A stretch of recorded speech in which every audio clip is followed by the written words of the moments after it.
Men, let's talk about the bedroom. Not about the size, not about the color of your sheets, not even about how your body looks when the lights go out. I'm talking about the only place where masks fall, where the ego disappears, and where the truth of who you really are is revealed. Because here is the reality. What you do in the bedroom says more about you than your car, your bank account, or your social media presence. Women don't just remember the moves, they remember how you made them feel. And today, I'm going to show you 6 things that separate forgettable encounters from the kind of intimacy that makes a man unforgettable. Now, this is where most men completely go wrong. They enter intimacy thinking it's all about performance, techniques, tricks. How long can they last? How impressive can they be? Have you seen the videos? Have you heard the locker room talk? Have you compared yourself to men you'll never meet, with standards that were never real in the first place? And because of all that noise, you bring anxiety into the room like a weight around your neck. You come in with a list of things to prove instead of a heart ready to connect. You're so focused on not failing that you forget why you're there in the first place. And that anxiety, that pressure you put on yourself, she feels it. Even if she doesn't say anything, her body knows. Her instincts perceive your tension, your distraction, your performance mode, and that creates distance at the very moment you're supposed to be closest. But here is the truth that changes everything. Women do not long for performance. They long for presence. Let that sink in for a moment. They are not scoring your technique on some invisible grading sheet. They are not timing you with a stopwatch. What they remember, what they cherish, what makes them think of you days, weeks, and months later is how present you were, how focused, how connected. Presence is when you stop long enough to really notice her. Not the idea of her in your head. Her, the woman in front of you at that moment, breathing, feeling, wanting to be seen. Presence is when you are not thinking about the next move or worrying about whether you are doing it right. You are completely in that exact moment with her, and nothing else exists. The outside world fades away, your insecurities calm, your mind stops racing, and in that stillness, something profound happens. When you master presence, you stop being just another guy. You become unforgettable. Not for what you did, but for how completely you were there. For those of you who are new here, my name is Dr. Elena.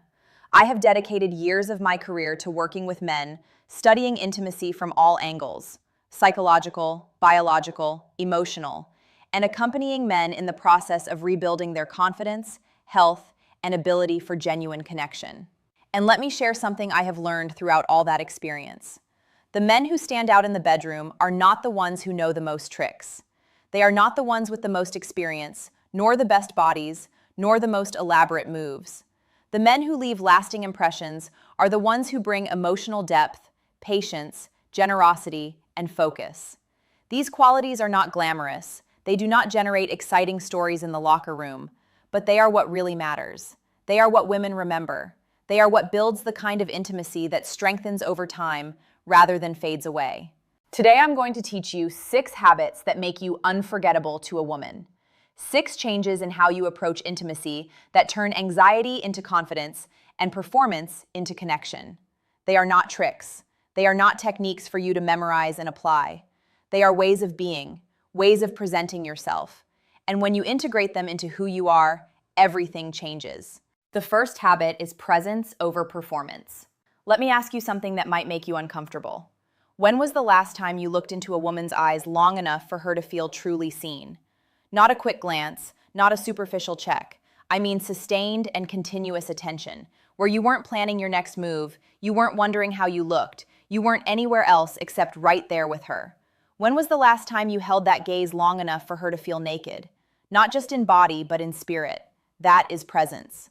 Most men have never experienced what it is to give that kind of attention, and most women have never experienced what it is to receive it.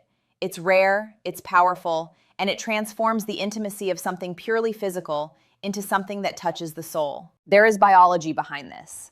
When you are truly present, your own nervous system calms down, your heart rate stabilizes, your breathing deepens, your muscles relax. And that calmness doesn't stay contained in your body. It transfers to her. Your state of relaxation becomes a permission for her to relax.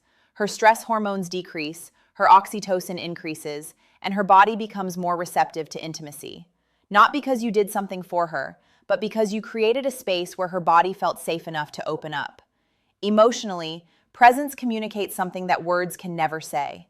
It tells her that she is not just an object of your desire. She is not a body you are using to free yourself. She is the only person in your world at that moment. Everything else has disappeared. Only she matters. Only this moment matters. That feeling of being someone's complete focus, even if just briefly, is intoxicating, addictive, unforgettable. Practically, presence means putting away the phone. Not just silencing it, but putting it away. Out of sight, out of mind. It means eliminating mental and physical distractions. It means setting aside your to-do list, your agenda, your schedule. No rush, no goals to achieve. Just being there, breathing with her, moving with her, experiencing what is happening instead of trying to control it. Performance fades from memory. Tricks become old and lose their impact, but presence lasts forever. She will remember how it felt to be the center of your world long after forgetting anything specific you did. The second habit is security before passion. This is something that most men never consider, and yet it makes all the difference. Before passion, before pleasure, before any of the things you are eager to experience, there must be security. And I'm not just talking about physical protection, although that matters too. I'm talking about emotional security. The kind of security that allows for vulnerability. The kind that makes surrender possible. No matter how secure she may seem in public, no matter how bold or experienced she appears, when a woman enters intimacy, she is vulnerable. She is exposed. She is taking a risk. And at some level, consciously or not, she is assessing whether you are safe, whether she can let her guard down with you, whether showing you her true self will be met with acceptance or judgment. If she feels judged, she will close off. If she feels pressured, she will resist. If she feels objectified, as if she is just a body to you, something inside her will protect itself. She may continue with the actions, but she will not be fully present. The deeper and more intimate parts of her will remain hidden, and both will miss out on what could have been. But if she feels safe, everything changes. She will open up in ways that could surprise both of you.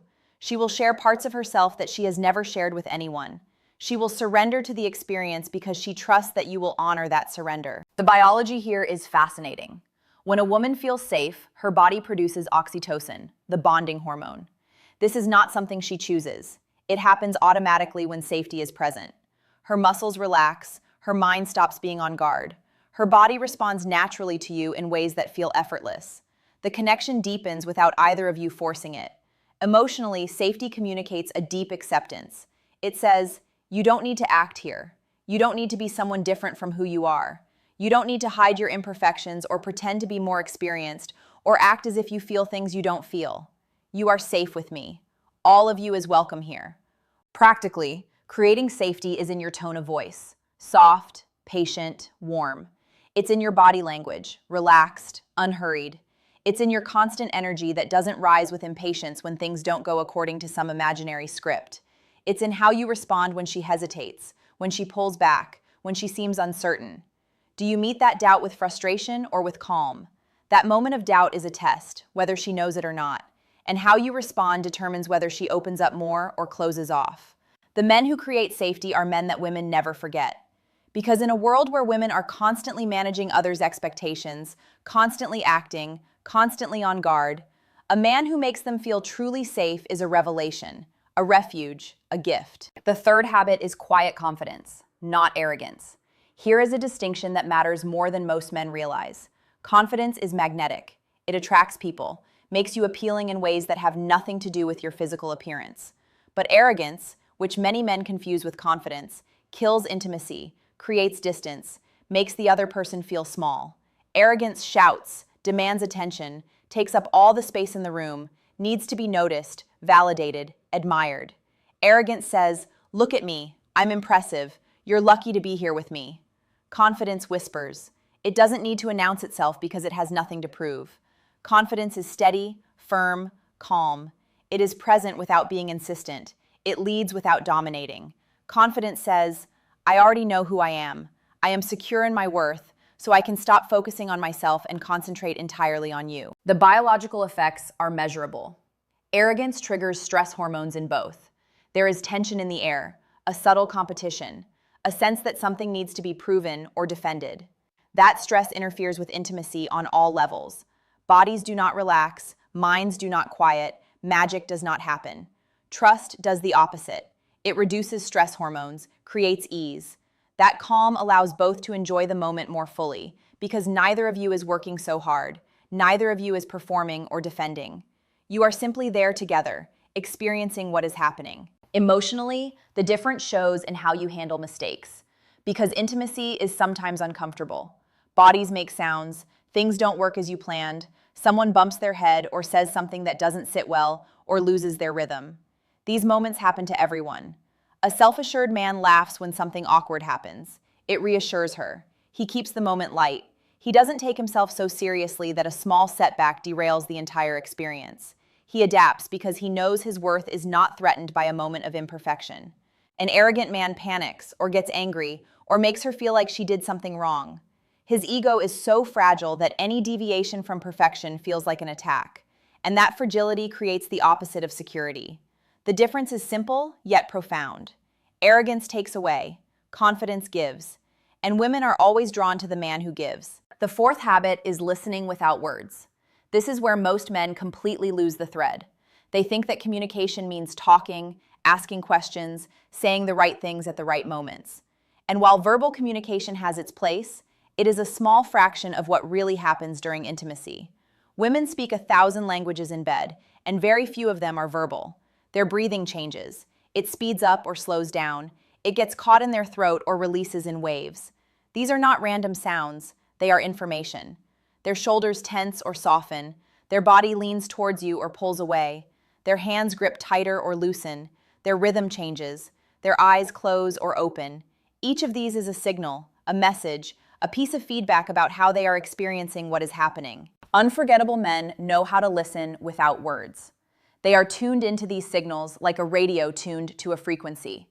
They notice what is happening in their body and respond to it.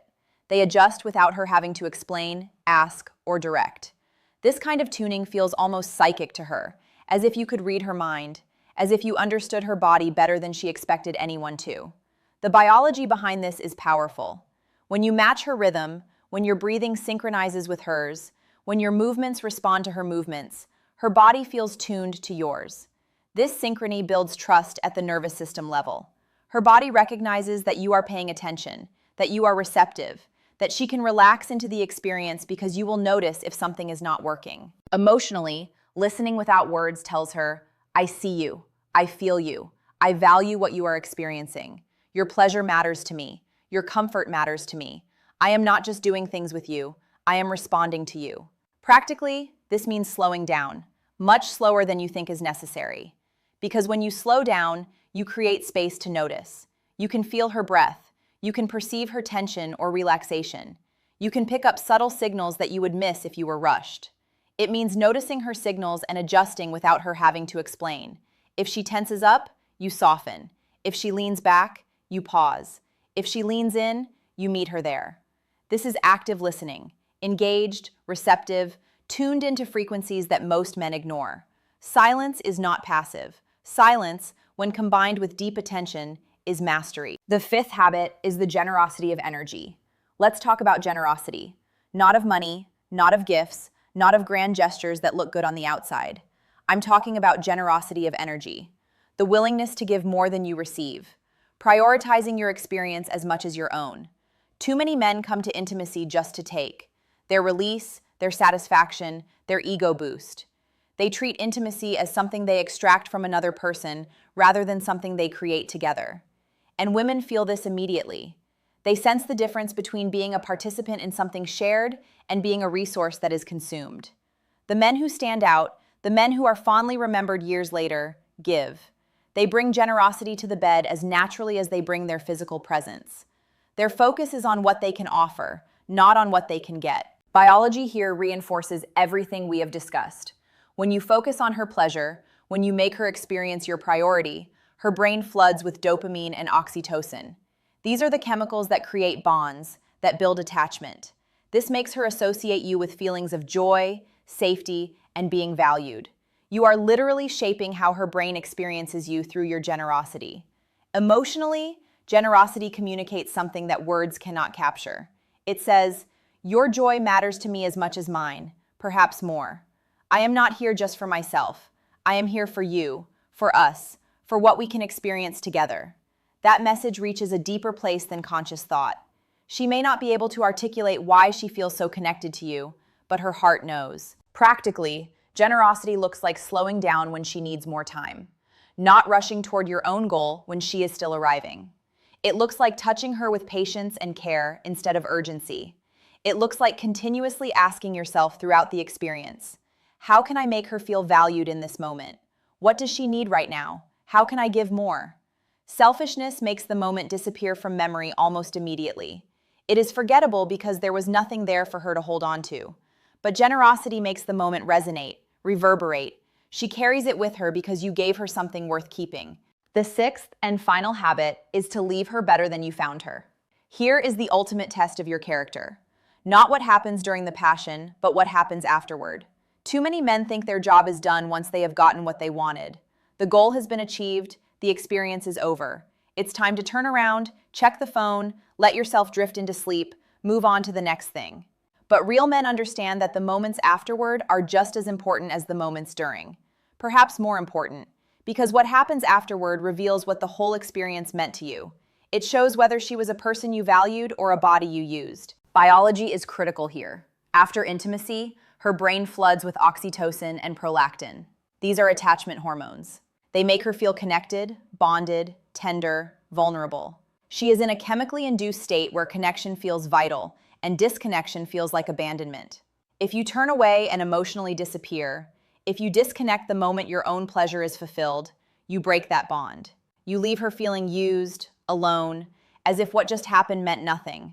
And that feeling will color how she remembers everything that came before. But if you hold her, if you stay present, if you kiss her forehead, stroke her hair, reassure her with your ongoing attention, you strengthen the bond. You take the intimacy that just happened and seal it with meaning. You tell her without words that she was not just a body to you. She was a person who mattered. Emotionally, how you behave after intimacy communicates your true intentions. Everything that came before could have been an act, but this moment reveals the truth, and women know it. They are paying attention to how you present yourself when the passion fades. It is the final exam, and most men fail it without even knowing they were being evaluated. Practically, this means asking yourself, will she come out of this moment feeling lighter, more confident, more at peace than when she entered? Will she feel better about herself? Will she carry warmth from this experience into the rest of her day, her week, her life? Or will she feel diminished, used, discarded? That choice, the choice to leave her better than you found her, is what separates boys from men. It is what transforms a physical encounter into something that matters, something she remembers with gratitude, something that builds rather than depletes. So here is your action plan. These 6 habits are not abstract concepts. They are practices you can start implementing right away. Practice presence. Start small. When you are with her, put away all distractions. Be completely where you are. Observe her. See her. Let everything else fade away. Create safety. Show patience when she needs time. Show kindness when she is uncertain. Show firmness when things don't go perfectly. Be the safe harbor she can trust. Build quiet trust. Let go of the need to perform. Stop trying to prove something. You are enough just as you are. Trust that and let your confidence come from that knowledge. Learn to listen without words. Tune into her body, her breath, her energy. Respond to what you perceive instead of following some script in your head. Be generous with your energy. Ask how you can give, not what you can take. Make her experience your priority. Let your pleasure come from hers. Always leave her better than you found her. Make every moment a gift, including the moments after the passion fades. Let the last impression be as meaningful as the first. Start with just one of these tonight. Choose the one that resonates with you the most. Turn it into a habit through consistent practice. Over time, as you integrate each one, you will transform not only your intimacy, but your entire capacity for connection. And let me remind you, this is not about perfection. You don't have to become someone completely new overnight. You don't have to master all 6 habits before your next encounter. It's about intention, about showing up with awareness, about small, consistent changes that add up over time to something remarkable. Because here is the truth that will serve you for the rest of your life. Women do not remember flawless performances. They remember the men who made them feel safe, men who made them feel seen, men who made them feel appreciated. You can be that man. It doesn't matter your age. It doesn't matter your past. It doesn't matter how many mistakes you have made before. Intimacy is not about techniques or tricks or performance metrics. It is about presence, safety, generosity, connection. When you master these 6 habits, you stop being forgettable. You become the man she thinks about years later with a smile, the man who showed her what intimacy can really be. So don't just listen to these words. Live them. Take them to your next encounter. Practice them until they become part of who you are. Because when you do, everything changes. Not just in the bedroom, but in every relationship you have. Not just with women, but with yourself. Remember this. Age is not the end of vitality. Your past does not determine your future. Small changes practiced consistently can bring back the comfort, freedom, and confidence you thought you had lost. You have more power than you realize. The power to present yourself differently. The power to create experiences that matter. The power to be unforgettable. Use that power wisely. Use it generously. Use it in the service of connection rather than conquest.